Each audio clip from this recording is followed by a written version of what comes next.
لا قوة إلا بالله لا حول ولا قوة إلا بالله يا جرنا. السلام عليكم ورحمة الله وبركاته. متاكم فيا نجا كيسني بقى جراتني والله وان بيه كيني كيستي أديما روسل النيرة هدرا ربي جداتي يدجرتنو تنتا إنا كرفتا ربما هنكيسن صداتي والله المجرا ومن بيا المجرا إني أما كوني مو كنو أدسي بأي والله أتو كنو نمني ميك أتاو akkanatti xiyyiitii itti qabanii ilmoo namaa ajjeesanii jechuudha. Subhaanallah akhiru zamaanii takkaa nu dhufaa darbaa takkaa waan akka kanaa arginees hin beeknu. Takkaa wanta akka kanaa hin jiru jechuudha. Wallaahi innammaa dhumisa akka taasofnus waan jennee haasofnus wallaahi akka dhabnee miimii akkam keenya akka taanus wallaallee akkatti namni biyyaa yoo haasa'e dubbii rakkoo. Yoo haasa'e milishaan achiin iyyee dhufti jechuudha. Kunoo akkuma kana gooti lubbuun namaa waa tokko amma lubbuu tisiisaa ta'uu diddee biyya keenyaa yaa jamaa adaraa rabbuma hankeessan sodaadhaa iddee jiratan kurrifadhaati iyyaa. Namatti iyyuu otoo hin taane waa tokko namatti iyyuu faayidaa tokkitti hamma callaadhaaf nuuf hin qabdu. Wallaahi rabbii isin qallaqisanitti iyyaa. Iddee jirtanuu salaata wayitti shanan salaadhaati. Wallaahi al'aadiin gubanne irraa rabbii bidda adaabaatiin jara haa guggubu jechuudha. Jara akka kaanti nu guggube kana. Wallaahi viidiyoo mucaa kanaa arge wallaahi ilaaluu dadhabee garaanna gubate jechuudha. Rabbiin ibidda adaabaatiin jara habuu malee uummata akka kana nu gubee jedhu kan rabbii dhumti otuu oolche hin buleen. Imimmaan keenya akka kanatti nu keessaa bu'ee qalbii keenya nu cabdu kana wallaahi rabbiin jazaa jaraafa deebisu. Gubannee wallaahi gubannee. Otuu haati ilaaltu, otuu abbaan ilaalu, otuu hiriyyaan ilaalu asitti akka kana xiyyiitii itti qabanii jechuudha mucaa harka hidhanii dudubbeetti. Akka kanatti ajjeesu. Mee seerri kun seera addunyaa guutuu keessa takkaa waan akkanaa jiran dhageessaniitu argitaniittu takkaa. Miimii hankeenya kun amma yoomitti hin jedhan. Ergasii duri alagaa himanna. Garuu miidhaa ofii kan keenyaa inni maqaadhaaf an Oromoodha jedhee taa'ee akka kana nu miidhaarura jechuudha. Wallaahi billaahi akka meeqa miidhaa alagaan sun nu miidhatu jee isatu nu wayyaadha. Inni alagaan silaayyuu alagaadha. Yoo isin miidhallee wamaatii miti jechuudha. Garuu namni ati maqaadhaaf an Oromoodha jedha akka kan nutti taphatu maaluma kan keenya goona wallaahi gubanne ani wallaahi mimmaan qabachuu dadhabee. Yaa rabbiin argita yaa gooftaa koo yaa rabbii guddaa yaa rabbiin argita wallaahi billaahi yaa rabbi yaa gooftaan koo. Nama akka kanatti nu guba kana yaa rabbi bidda adaabaatiin gubi malee yaa rabbi yaa Allah yaa subhaanallah gara jabina ilma namaa wallaahi akkamumatti otuu haati deesse ilmoo bira teessuu otuu abbaan ilmoo dhale ilmoo bira taa'ee ilaaluu jechuudha. Harka akka kanatti dudubbeetti maranii hidhanii xiyyiitiitti qabanii ilmoo namaa ajjeesu. Mee akkam akkamitti mee garaa maaliitiin ishii yoo immoo inni rabbiin sodaa jara bira dhibee rabbiin sodaachuu hafanii jedhanii seerri immoo akkam akkami seerri biyya Itoophiyaa kun akkam akkam yee jamaa hadaraa rabbii ana wallaahi narkaa badee akkam akkam biyyi Itoophiyaa sun dhuguma mootummaa qabdii. Akkamitti lubbuu namaa haddii kana rakkasee haddii kana sadarkaa kana ta'e miimii akkamitti yaa jamaa gubannee wallaahi. Mee akkamatti haddii kana sadarkaa kana ilmi namaa namni akka namaatti yaadu jechuudha namni nyaatee dhugee jedhu akka kanatti otuu namni taa'ee ilaaluu xiyyiitii namatti qabee nama ajjeesa. Okay seerri yoo akkam ta'e ishii seerri immoo hin badee biyya sanaa mootummaan bulchaa hin jiru mootummaan hin jirtu dhugumatti biyya sana milishaadhumatu bulchaaramuu akkamii yaa jamaa nurkaa badee wallaahi nurkaa badee namni biyya akka taasa'u dhabe. Akka taasa'u dhabe afaan luugamame yaa jamaa afaan luugamame namni jaallatee miti. Namni tokko yoo waa xiixee kunoo achumaan iyyee milishaa dhuftee qabdee fuutee baate jechuudha. Akka barbaadde hiitee akka barbaadde rukuttee taraa abbaa keenyaa haa ta'u taraa haadha keenyaa haa ta'u waa tokko kabajaa namni callaadhaa fi jara bira hin jirtu. Bakka barbaadanitti akka kubbaa hawaaratti dhadhiitu jechuudha. Jaarsa dadhabaa akka barbaadan rukutu. Inni jira hanqannaan deebi'anii immoo akka kana jechuudha. Kirshee kunoo lubbuu namaa akkanatti baasuu jammaranii mee akkam keenya goona. Mee akkam keenya goonan jedhee rabbi maalumaaf biyyuma sana keessatti nu qalqe. Wallaahi gubanne. ani wallaahi takka haddii hadhaa kana jechuudha garaan na cinca'e hin beeku. Wallaahi rabbiin jazaa keessan otoo walcha hin bulchin isinirraa haa kaffalu malee. Yaa rabbiin argita yaa gooftaa ko. Yaa rabbi atiin argita wallaahi. Gubanne yaa jamaa mee haadhattiin ilma sana deessi akkama taatu. Abbaan ilma sana alelee akkama ta'u.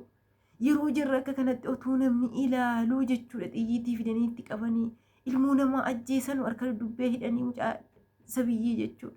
Mee akkam akkam jiran seerri jira moo hin jiru ani kanuma gaafinatti ta'e. Yaa rabbi yaa gooftaa ko biyyattii hankeenya sana wallaahi rabbi keessatti wanti nu qalqeef alhamdulillahi rabbil alamin jechuudha sabaruudha rabbiin nama sabareetuma jedhu nu haa godhu malee wallaahi gubaa arguu akkatitti yoollee biyya sana keessaa baatee jette jechuudha gadda jiraa ilaalte akkatitti jiraattu hin jiru. laa hawla walaa quwwata illaa billah wallaahi waan mujiizaa akka kanaa an takkaa waan akka kanaa argees hin beeku dhaga'ees hin beeku. Mootummaa meeqaa tamas dhageenyeerras takkaa inni addii kanaa hin jiru. Yaa jirana wallaahi karaa meeqaan miidhamuu jira uummanni keenya. Karaa tokko karaa qonqootiin qaala'insa wanti tokko wanti nyaatan akka kanaa namni nyaatee dhugu malee hin jiraatu. Wanti inni gurguratu rakas bunni ergasii jabeenya booda kanallee rakas garuu midhaan inni bitatee nyaatu immoo jabeenya. Uummanni akka kanatti karaa hundaa wallaahi waadamuu jira yaa jiran. Mee akkam keenya goona wallaahi nurkaa badee uummanni garatti jiraatu dhabee kunoo biyya keessaa yaa'ee dhumee kan nama yaaddeessu kan akka waan qiyaamaan gad dhaabbattee wayi. Dubartiin durbii dargaggeessii nam tokko namni biyya taa'u hin jiru. Rakkoonsaa maali? Beela jechuudha. Akkamitti biyya taa'aare beelli biyyatti bu'ee kunoo kana hunda rabbi balaa kanallee dheengadda sana balaa sana rabbi biyya keenyatti buusee. Ibiddi ardiirraan ol burqitee akka sana ta'e jechuudha. Silaallee namni kanuma sodaatee kun maaliif laata jedhee bicuudhuma sii qajeela jennaan jarri ammallee jallataa deemuu malee jechuudha. Wanti jarri bicuusii badii jiraa of baranii kun badii kan keenya hojii keenya irraa nutti dhufee jedhaaruun tokkittiin hin jiru jechuudha. Wallaahi mee akkam goona uummata kana akkam goonaadhaaf abbaa keenyaa akkam goona obboleeyyan keenya nu ishiinus kan itti deebinus immoo akkam goona. Miimi akkamitti biyyattii sanatti achi deebin yoo haasa'uu jette akkatitti haasoftu hin jiru afaan keessi luugamamaa yoo dhiisuu jette akkatitti dhiiftu hin jiru. Mee akkam goona namni gubatee ciincatee kan keessoon isaa ibidda baate jechuudha jireenya jiraachuu jira. Isa tokkorraa mana diiganii akka barbaadan irraa diiganii gadi baasanii jechuudha. Barandaa namaa bula mana cinqamee ijaarratee jedhe dhiisee jechuudha. Barandaa nama dhaqee bula. Wallaahi dheengadda viidiyoo wayii ilaalee mana dhufanii narraa diigan jettee jechuudha. Qoccoo jala bulaa jetti. Argaa laadha waata kana jechuudha. Isa tokko immoo mana ijaaranii fuudhanii kennaniif jechuudha. Isa tokkorraa immoo hin diigan. Yooti malsii tokko kennite milishaan kunoo akka barbaadde akka kubbaata warra si'iitti akka taasa'u hin qabu namni malsii tokko akka taasa'u hin qabu. Kana keessaa gaafatamni jiraa jedhan wallaahi bultii sadiitti gaafataman gaafatu jedhan. Wanti jirri nama gaafatan tokko mataa fudduu hin qabu. Birrii kanaa birrii maalii jedhanii hudha biyyatti hudha qabanii jechuudhaadhaaf abbaan keenya akkasitti hudha qabanii birrii harkaa fudhatan. Namni akka kanatti jara gabbaree ka'ee immoo kanuma keessaa akkatti ol galee mana ofii keessa ol galee gadi ba'ee jiraatu hin qabu. Kunoo marsii tokko ijoolleen dargaggeessi ijoollee mucaa nama addee akkasitti ajjeesan kun jechuudha. Yoo guddate mucaa waggaa 17 caalu sabiyyeedha. Kana otuma ni balleesse illee silaa hidhanii hidhaatu adaba. Geessanii hidhanii adabanii malee jechuudha. Akka kanatti ilmoo ol guddattu xiyyiitii itti naqanii akkasitti ajjeesuun maali yaa jamaa? Mii akkam akkamii yaa rabbi? Mii biyyi kun akkam akkami? Mii akkam akkami? Yaa jamaa ani wallaahi billaahi ana nima ibaqaa uuma tokko wanti jedhanus nama harkaa badee akkitti haasa'anus akkitti dhiisanus gubanni uuma jennulleen wallaalle jechuudha. Kun waan takkaa dhufaa darbaa jiru miti awwala kunoo akka kan nurratti godhaaran yaa jama nu fixaa jirani wallaahi jar nu fixuufi nu fixanii ofumaa jiraatii jiraachuuf ta'ee Allahu aalim akka jarritti godhu godhaaran. Yaa rabbi yaa gooftaa ko yaa rabbi waan nu ta'usitu beeka yaa rabbi yaa gooftaa ko ummata miskiina kana bira yaa rabbi ati dhaabbadhu yaa rabbi yaa gooftaa hanko yaa rabbi yaa gooftaa ko wallaahi lubbuun namaa jara kana biratti tisiisa amma lubbuu tisiisa hanqatte jechuudha. Kunoo akka barbaadan akka fedhan hamma dheengadda duraanii mucaan egaa rabbiitiin jimmaan keessatti baajaajii oofu nama ofii isaatii iyyuu baajaajittiin sunuu kan isaatii miti nama hojjetatee jechuudha. Irbaata bitatee galee mana keessa bulu akkasitti karaa irratti qabanii milishaan akkasitti ajjeesan. Namni jira gaafate hin jiru. Maatiin ilaamaa boo'anii kurrifatanii maraachuu jiran. Deebi'anii jira maatiillee itti dhaadatanii akka jarri hin gaafan akka mucaa kana dhugaa isaa hin baane jechuudha. Akkamitti akka jarri hin haasofneefiyyee jarallee kunoo rakkisanii acuucuu jiran. Maatiin akka taasa'u dhabe mucaa nagaa rabbiitiin dalagatee buluu jiru. Hinanne dhaqee yaa jamaa nama nagaa rabbiitiin akka malkan magariiba booda akkamiyyee baajaajii ooftaa namni jireenya mataasaa jiraata. Of akka kanadhaa jechuudha. Yaa jamaa biyya namaa kana keessatti akka barbaanne ol gallee gabbaanne sa'aatii barbaanetti baanee sa'aatii barbaanetti gallee akka barbaade jiraachuu jira. Wallaahi akkam keenya goonaa eessa dhaynee aara galfannaa. Yoon biyya keenyatti gallee aara galfanna jenna malee waa tokko biyya keenyatti gallee aara galfachuunis hin jiru. As teenyeyyuu aara galfii dhabaarra jechuudha. Kunoo kana yeroo argitu kana yeroo ilaaltu akkamitti aara galfattee rafta akkamitti aara galfattee nyaattee dhugda. Moo biyya namaatti hafta biyya namaa jiraattus faayidaa tokkoyyuu siif hin qabu. Biyya sana keessaa silaa wallaahi baqachuudha jarumaaf biyya dhiisanii kalasa jiraatanuu jarri. Namni marsii tokko yoo kenne namni yoo marsii tokko kenne jechuudha ati shaneedhaa ati midriqqishoodhaa jedhanii akkasittiyyee nama qabatu jechuudha. Nama qabanii geessanii nama hidhu. Namni walga'ii jechuudha sobsobaan bultii sadiitti taa'ama jedhan. Sobsobaa bultii sadiitti taa'amu kana yoo namni sobsobaa sana dhaquu dhiise walga'ii sana dhaquu yoo namni dhiise ati shaneedha jennaan achiin qabamee reebama. Yoo ijoollee waan naganna jettee caatii waan argite nagaduuf jette karaa dhaabbatanii qaraxa jedhanii birrii meeqaan jechuudha. Caatii zorbaa tokko irratti birrii meeqa qaraxani. Akki namni itti nagadu hin jiru. Akki namni itti deemee mana ofiitti galu hin jiru. Mee namni keenya akkamaa godhu yaa jamaa akkamaa godhu. Uummanni miskiinni sun akkamitti jiraatu. Uummanni gubatee kunoo namni jechuudha. Namni kunoo wallaahi jechuudha kan nama sodaachisa. Ofuma isaatii waan qabrii cabsee ba'ee fakkaata. Namni waan nyaate waan dhugullee dhabe jechuudha biyya sana keessatti. Karaa hundaan akka kanatti biyya ujunjursanii rakkisanii miidhanii jechuudha jiran jechuudha uummanni kun. Rabbiinumti wallaahi jaraafa kaffalu akka jarrii nutti ilaanu gubanii bidda nutti qabsiisan kana wallaahi rabbiin jaraafa kaffalu. Rabbiin wallaahi hinuma tura malee jechuudha. Hinuma namaa kaffala yoo kamiinu ta'eyyuu namaaf kaffala jechuudha hojii namaa. Yaa subhaanallah yaa jamaa namni akkumatti jiraatu dhabe biyya sana keessa akkatti ol galee gadi ba'u dhabe mana ofii keessa lafa ofii irratti akkatti gadi ba'ee ol galu dhabe. Akkasitti jechuudha dheengana mucaa sana ajjeesanii nam tokko namni haqqii isaa baasu dhibee jarri firaa yoo haasa'anii achii waa tokko haasaan jiraaf fudhatama hin qabu deebi'anii itti dhaadatanii indoorsisanii akkasitti dhiifamee mucaansa biyyiin du'ee badee jechuudha dhiifame. Ji'uma kana keessa nama meeqa du'e nama meeqaaf meeqaatama du'e akka barbaadde milishaan akkanatti nama ajjeeftee lubbuu namaa baasuun duruu jira an takkaan dhageenya jechuudha. Amma kunoo akka kana. Yaa jamaa keenya akkam keenya goona nu gubannee wallaahi dhaadhiin gubanneerra.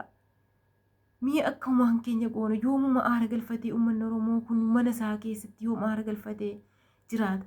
Deebi'anii makalaakiyaa nama jedhamu kun jechuudha. Maal jedhanii makalaakiyaadhaa fi birrii 30,000 jedhan birrii 30,000 isinii kennine deemtuudhaan. Birrii 30,000 sanayyuu jechuudha hin kennitu jarri milishaa kun ofii jiraatiif fudhatan akka jedhamee ittiin goyoomsanii ijoollee sabiyyi deemsuudha. Ijoollee waggaa 17 kan waa tokko hin beekne waggaa 15 waggaa 17 kana jechuun daa'ima waan tokko hin beektu jechuudha.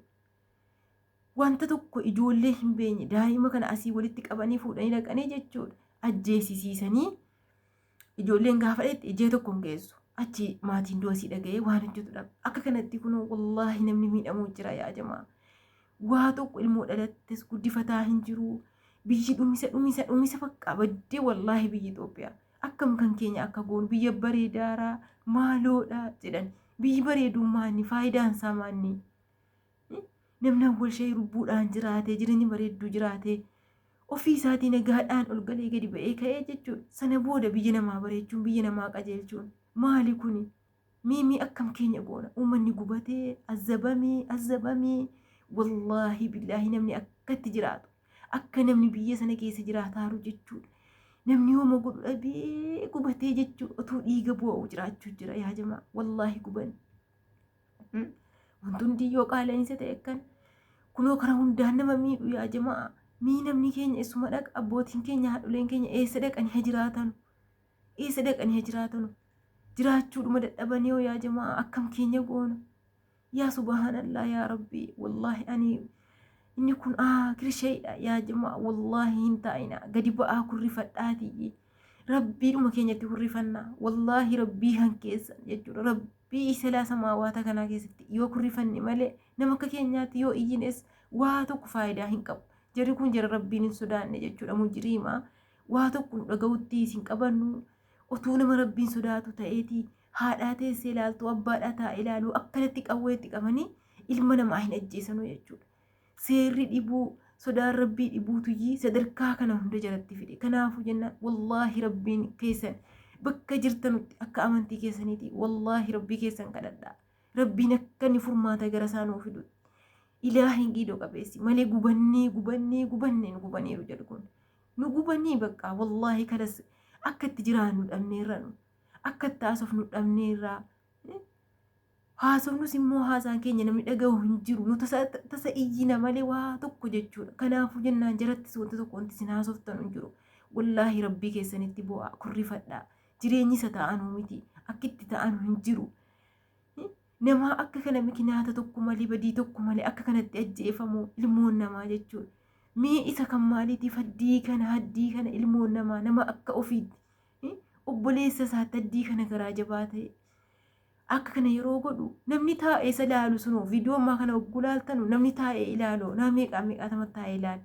namni taa'ee ilaaloo namni hamma taa'ee ilaalu kuni dhiiga bo'uu jira jechuudha keessa deebite akkamitti haasaa akka itti haasa'u hin qabu akka itti haasa'u dhabee jechuudha otoo obboleessi isaa akka sanatti rasaasaan biratti rukutamuu badii tokko malee zimmeedhee taa'ee ijaan laala wallaahi yaa subhaanallah akkasii obboleeyyan wallaahi rabbii jedhaatii kurrifadhaa meeqa namaaf galgala kurrifadhaa inuman taa'inaa akka teenyuu miti baqqaanu waa tokkoyyuu akka teenyuu miti biyyaan keenya wallaahi tokko qaanii dhabdee baddee dhumisa jechuudha otuu nu qaala'insaa boonyu otuu nu mana nurratti diigamuu boonyu lubbuun namaa addii kana taatee kirishee jechuudha lubbuun ilma namaa sadarkaa kana xiqqaatee namni jechuudha wallaahi hayawaaniyyuu kabajaa qabdi lubbuun hayawaanayyuu ilma namaatii miti